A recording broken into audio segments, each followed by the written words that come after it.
خالق، پیدا کرنے والا اللہ، ظہور میں لانے والا ہے چیزوں کو۔ جب تک اشیاء ظہور میں نہیں آئی تھی خالق روپوش تھا، جب تک چیزیں ظہور میں نہیں آئی تھی، جب تک خلق ظاہر نہیں تھی، خالق کنت کنزا مخفیا، مجھے ضرورت ہی نہیں تھی باہر آنے کی، کسی جلوہ کرنے کی، اور جلوہ کرنے کے لیے کائنات میں خلق کیا، اور خلق جب کیا تو خلق کی ابتدا میں نے ایسی ہستی سے کی جو میری تخلیق کی ابتدا بھی ہے، جو میری تخلیق کی ابتدا بھی ہے، اور جو میرے ظہور کی انتہا بھی ہے۔ توجہ دیجیے، جو میری تخلیق کی ابتدا بھی ہے اور جو میرے ظہور کی انتہا بھی ہے، جس کے بغیر میں پیدا بھی کچھ نہ کرتا اور جس کے بغیر میں ظہور میں بھی نہ آتا۔ توجہ دیجیے، میں ظہور میں بھی نہ آتا، اور میں نے اپنی تخلیق کی انتہا بھی اپنے مصطفیٰ کو چنا، اور اپنی تخلیق کی ابتدا بھی اپنے مصطفیٰ کو بنایا۔ آپ نے دیکھا تخلیق کی ابتدا بھی حضور اور تخلیق کی انتہا بھی، دنیا کا آغاز بھی حضور سے ہوا اور دنیا کا انجام بھی حضور سے ہوگا۔ توجہ دیجئے، دنیا کا انجام بھی حضور پہ ہوگا۔ حشر کا دن، حشر کی ابتدا بھی حضور کی جھلک سے ہوگی، حشر کی انتہا بھی حضور کے دیدار پہ ختم ہوگی۔ توجہ دیجئے، حشر کی ابتدا بھی حضور سے ہوگی، حشر کی ابتدا بھی حضور صلی اللہ علیہ وآلہ وسلم سے ہوگی، اور اس حشر کی انتہا بھی کس پہ ہوگی؟ حضور پہ ہوگی،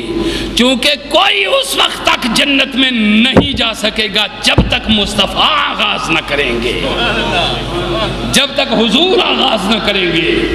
اس انسانیت کی ابتدا بھی حضور سے ہوئی اور اس انسانیت کی انتہا بھی حضور سے ہوگی، اس لیے کہ کوئی اس سے پہلے پیدا نہیں ہوا اور کوئی حضور صلی اللہ علیہ وسلم سے پہلے قبر انور سے نکلے گا بھی نہیں۔ ہر شخص حضور کی قبر انور سے حضور سب سے پہلے نکالے جائیں گے۔ حضور فرماتے ہیں میں سب سے پہلے پیدا بھی کیا گیا، سب سے پہلے ظہور بھی ہوا، سب سے پہلے ظہور بھی حضور کا ہوا۔ توجہ دیجئے، اب یہاں بیان یہ کیا جا رہا ہے کہ کسی ایک آیت سے بھی آپ نہ اللہ کو الگ کر سکتے ہیں نہ رسول کو الگ کر سکتے ہیں۔ ہر آیت میں یا عبارت النص میں یا اشارت النص میں یا دلالت النص میں یا اقتضاء النص میں کسی نہ کسی جگہ کہیں خدا ظاہر ہے حضور پوشیدہ ہے، کہیں حضور ظاہر ہے خدا پوشیدہ ہے۔ ہر آیت میں هو الاول والظاہر، وہ اول بھی ہے وہ ظاہر بھی ہے، هو الاول والآخر والظاہر والباطن۔ آیات کا چہرہ بتاتا ہے، کہیں اس آیت میں جلوہ مصطفیٰ کا نظر آتا ہے اور اس کے پیچھے روشنی خدا کی ہوتی ہے، کہیں خدا کا جلوہ نظر آتا ہے پیچھے بندگی مصطفیٰ کی ہوتی ہے۔ کیا جملہ، ہر آیت کیا جملہ، بندگی حضور کی ہوتی ہے۔ توجہ دیجئے، ہر ایک بات جب دیکھو،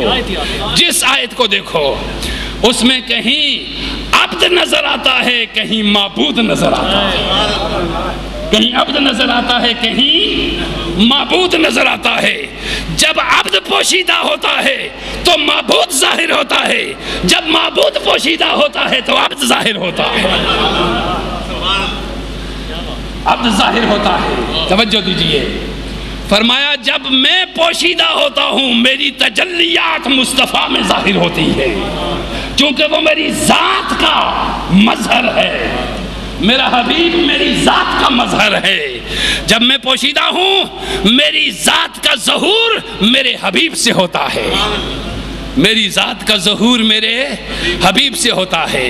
چونکہ ہر شے میں آپ کو بتا چکا ہوں پہلے کہ جتنے پہاڑ ہیں، جتنے درخت ہیں، ہر شے یہ ساری جتنی بھی ہے یہ اللہ کی فعل کی مظہر ہے، اللہ کے افعال کی مظہر ہے، اور کچھ چیزیں اللہ کی صفات کی مظہر ہیں، کچھ چیزیں اللہ کے اسماء کی مظہر ہیں، کچھ چیزیں اللہ کے ناموں کا ظہور ہے، کچھ چیزوں میں اللہ کے فعلوں کا ظہور ہے، اور کچھ چیزوں میں اللہ کی صفات کا ظہور ہے، اور صرف حضور میں اللہ کی ذات کا ظہور ہے، صرف حضور میں اللہ کی ذات کا، جس طرح ذات ایک ہے اسی طرح اس کا مظہر ذات بھی ایک ہے، جس طرح صفات زیادہ ہیں مظاہر بھی زیادہ، جس طرح فعل زیادہ ہیں مظاہر بھی زیادہ، جس طرح اسماء زیادہ ہیں مظاہر بھی زیادہ، جس طرح ذات ایک ہے اسی طرح مظہر ذات بھی ایک ہے، وہ ہے محمد مصطفیٰ صلی اللہ علیہ وآلہ وسلم۔ اب سنیے، فرمایا قرآن مقدس نے میں رحمان ہوں، میں اللہ ہوں،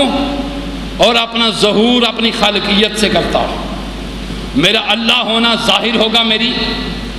تخلیق سے، میری خلق سے، مخلوق سے، اور پھر جب مخلوق بنے گی تو اس کو ضرورت محسوس ہوگی،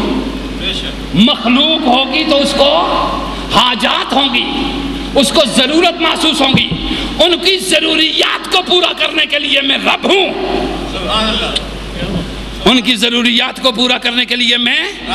جس طرح قرآن نے فرمایا دعا کی رب ارحمہما کما ربیانی، مولا ہمارے بوڑھے والدین پہ اسی طرح تو رحم فرما جس طرح انہوں نے بچپن میں ہمارے اوپر رحم، توجہ دیجیے، یعنی ہم بچے تھے، بچہ ہے، نہ اس کے دماغ کسی سینس کام کر رہے ہیں، نہ آنکھ صحیح، نہ دماغ صحیح، نہ کوئی اور صحیح،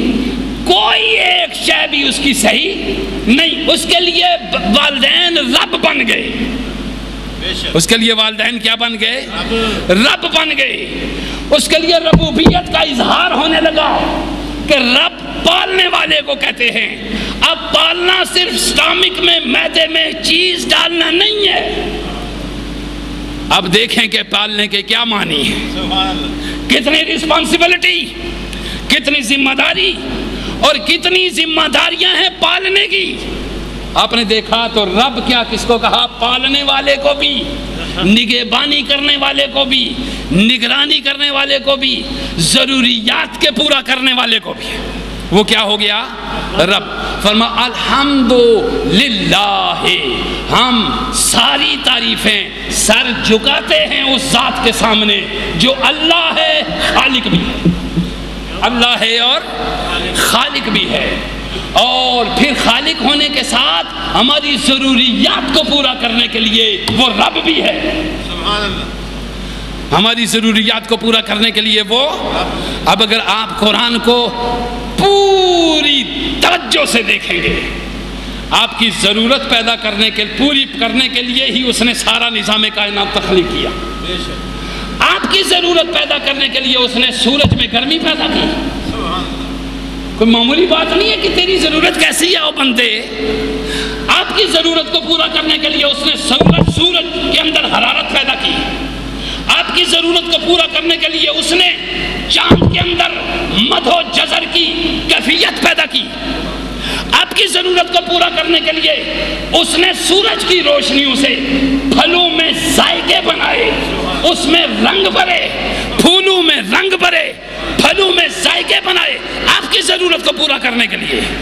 آپ کی ضرورت کو پورا کرنے کے لیے اس نے جمادات، اس نے نباتات بنائے تاکہ یہ میرے بندے سانس لینے میں بھی کسی کے محتاج نہ ہو۔ اور میرے پروردگار کی مخلوق، ہم خدا سے باقی ہو کر کہاں جائیں گے؟ ہم خدا کو چھوڑ کر کہاں جائیں گے؟